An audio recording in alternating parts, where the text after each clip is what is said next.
Praise! Hallelujah! Ano oras na ba? So, time check, 3:54. So, mga kasagsagan to ng kasagsagan to ng antok, kasagsagan ng pagka-siesta. Yon, siesta sa madaling sabi. Ano ba siesta sa pagpapahinga. Pagka mga bata tayo, pinapatulog tayo sa tanghali. So, yon, siesta yon. Yan yung pagkakalam ko sa siesta. So, for the past week, sa nakalipas na week, lahat tayo ay may mga pinagdaanan, some experiences. So, itong ating testimony portion, it's a portion that we can give encouragement to each of everyone. So, yung experience mo, baka ito yung maging makapagmulat sa isip ng kapatid na, we have the same situations. I relate with you, kapatid. So, makakatulong ang bawat testimony ng bawat isa. Kahit sa ating Zoomliners dyan, we are open. Pwede po tayong magsalita, open mic, maibahagi ang ating experience for the past week. So, open po ang ating pulpito sa mga pinagpala at pinagpalo na makaka-encourage sa bawat isa. So, sino po ang magsisimula? Mukhang wala yatang mga pinagpala o pinagpalo Ay, kanina pa ba? Ay, mapupula yan. Sa atin pong Zoomliners, baka po meron pong gustong magpasalamat or any prayer request. So, wala. Sa ating kapatid dito sa Jeddah. Si Julie kaya gusto ko kawin, tapos ko bumipitik yung pa ni Julie. Ano lang yung Share ka ba? kagalingan mo. Ay, Sunod na. susunod na. So, ayun, dahil nga po uso ang bawat sakit, ang mga trangkaso po dito sa Saudi, isa po ako nakasurvive. Survive, pero malalang sakit talaga yung So, nung nakarang linggo po, Wednesday, nagpa-check up po ako. Tuesday. So, nagpa-check up po ako dahil hindi na po kinakaya ng aking nararamdaman. Pumunta na po ako sa internal medicine kasi hindi na po nakakatawa yung ubo ko. Yung ubo ko po kasi is 2 weeks na. So, kahit ako sa sarili ko is nag-aalala po talaga ako. So, praise God.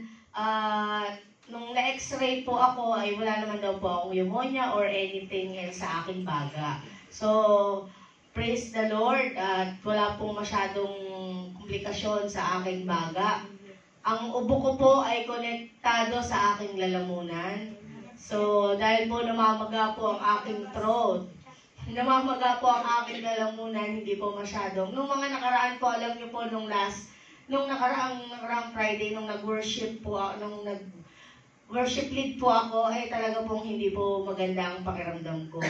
Pero I decided to worship because it's for the Lord. So, maraming salamat po sa prayers at salamat po sa kagalingan. And I'm still praying for totally recovery na makabalik po ng sobra yung boses ko. Sabi ko nung nakaraan, na-miss ko po talaga yung boses ko. Kasi wala po talaga lumalabas na matinong boses sa akin. So, ayun, salamat po sa Panginoon sa kagalingan na patuloy niyang ibinibigay sa bawat isa. And I declare healing to everyone na meron pong nararamdaman sa araw na ito. Amen! Pati pala si Jay. Wala yung sakit ni Blue Mark eh. Pagkatapos ng sakit. Ano ba? Wala na sakit? Amen. Puro sakit nga po, no? Sa nakaraang linggo, saka sa nagdaang linggo, talagang puro sakit po na nakita ko. Yung kapatid ko rin po, pinagpapasalamat ko sa Panginoon dahil yung bunso ko po namin kapatid, pag siya po ang talagang hindi na po ng sakit, natatakot din po ako. Ewan ko, iba po yung kaba pag bunso eh. Kasi po ako panganay, tapos bunso yung kapatid ko. Nagkaroon po siya ng, kumbaga, hindi na siya nakakatulog. Tapos, laging masakit yung ulo niya. Natakot po ako kasi yung mga balita nga po, diba, pag masakit yung ulo, may pumuputok. So, sabi ko, pag-pray mo yan, Bunso. Sabi niya, kuya, nag-pray naman ako, kaso talagang, ano siya, yung ilong niya, sinisipon, tapos inuubo. Sabi ko, pa-check up ka, patingin mo yung ulo mo. Sabi niya, kuya, pupunta kami doon. Praise God, nung isang araw, nabalitaan ko kung ano yung finding sa kanya. Ano po, ano? Sinus. Yun po. Buti po, amen.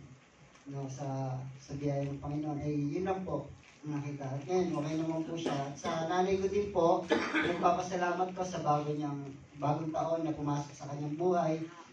Amen. Yung nanay ko po kasi, kapag magbe-birthday po, lagi po akong tinatanong ng nanay ko sa kapatid ko, kumusta na yung kuya, ano nagpadala ba? Ngayon po, nagtaka yung kapatid ko na sabi niya, kuya, ano mo ba nawawala si nanay? Sabi ko, bakit? Nawawala daw po yung nanay ko. Hindi alam nung mga kapatid ko nasa yung nanay ko. Kasi po, nagpadala na kami advance. So, sabi ko yung nanay ko may sakit. Sabi ko, kapag maaga ka pala nagpadala, hindi mo na siya makikita sa bahay birthday niya. Sabi ko, praise God, sabi ko sa buhay ng nanay ko. Kasi medyo kakaiba na yung nanay ko ngayon, nag-matured na.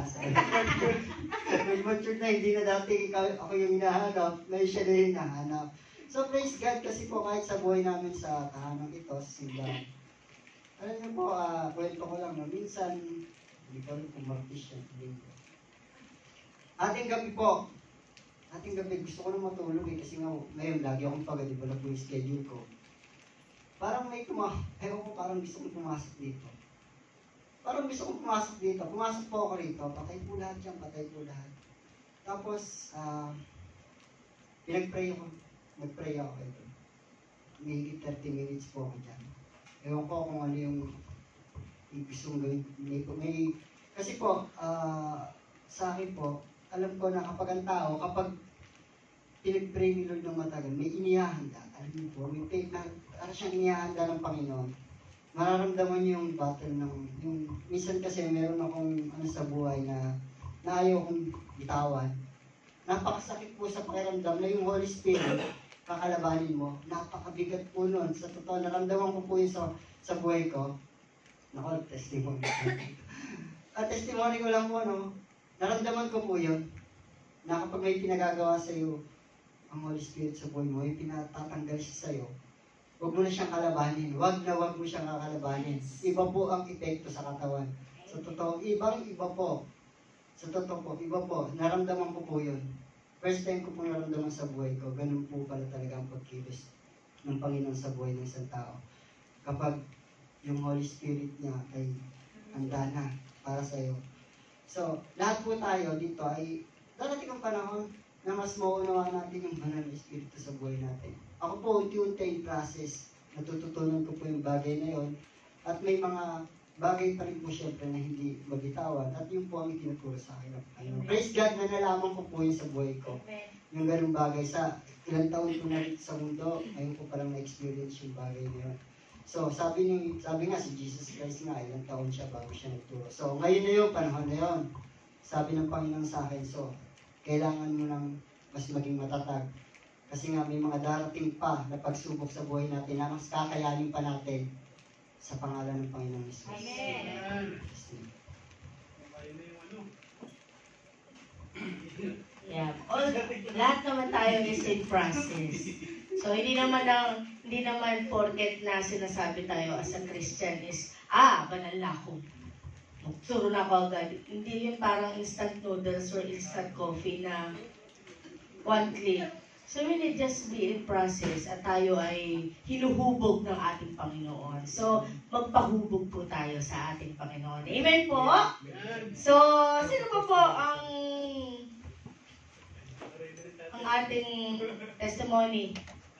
So, ang mga magta-testimony daw po ay sa susunod na lamang. Dahil may lakad pa kami. Sa susunod na lamang po.